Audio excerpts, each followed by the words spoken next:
ایک سنار نے گلی میں ایک یتیم چھوٹے سے بچے کو گھومتے دیکھا تو سنار بے اولاد تھا، بچے کو اٹھا کے گھر لے آیا۔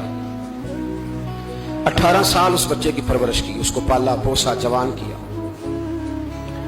سنار کے پاس وہ دکان پہ چلا جاتا، وہ کئی دفعہ دکان پہ رہتا، کئی دفعہ گھر میں رہتا۔ ایک دفعہ وہ دکان پہ تھا، بچہ گھر تھا، 18 سال کا جوان، اس کی بیوی اکیلی تھی۔ وہ جس نے ماں بن کے پالا تھا اس نے اسی پہ حملہ کر دیا، اس کا بازو بری نیت سے تھاما، بیوی چیخی۔ تھوڑی دیر گزری تو وہ نوجوان پیروں میں بیٹھ گیا، کہنے لگا ماں پتہ نہیں مجھے کیا ہوا۔ شام کو سنار آیا، بیوی چیخنے لگی، چلانے لگی، کہنے لگی آج عجیب بات ہوئی، جس کو میں نے جگر کا خون دے دے کے پالا اسی نے گندی نظر ڈالی۔ سنار محو حیرت ہے، بیوی کا خیال تھا کہ لاٹھ اٹھائے گا، ڈنڈا اٹھائے گا، نوجوان کو مارے گا، لیکن وہ رونے لگ گیا۔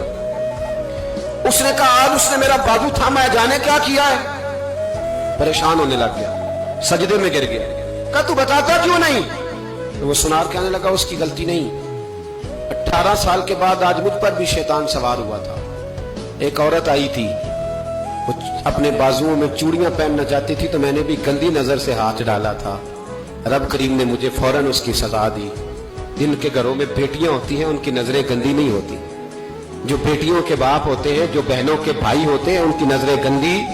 اور اگر تو ٹیلی فون کرتا ہے، تو کسی عورت کے ساتھ تعلق رکھتا ہے تو یہ بات لکھ لے، امام فخر الدین رازی 1، علامہ اسماعیل حقی 2، ملا جلال الدین رومی 3، امام خازن 4، امام جلال الدین سیوطی 5 حدیث کے استاد اور محدث لکھتے ہیں کہ اگر تو کسی پر گندی نظر ڈالے گا تو تیرا گھر بچ سکتا، یاد رکھ نہیں بچے گا، اس لیے کہ تیری نظر کسی کی بیٹی کو بیٹی سمجھ تاکہ تیری بچی کا پردہ قائم رہے، کسی کی بہن کو۔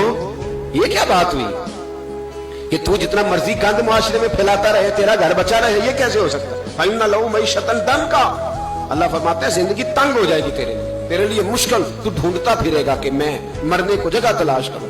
سچی توبہ کرے، کھری توبہ کرے، یہ گناہ انسان کو مجبور کر دیتے ہیں۔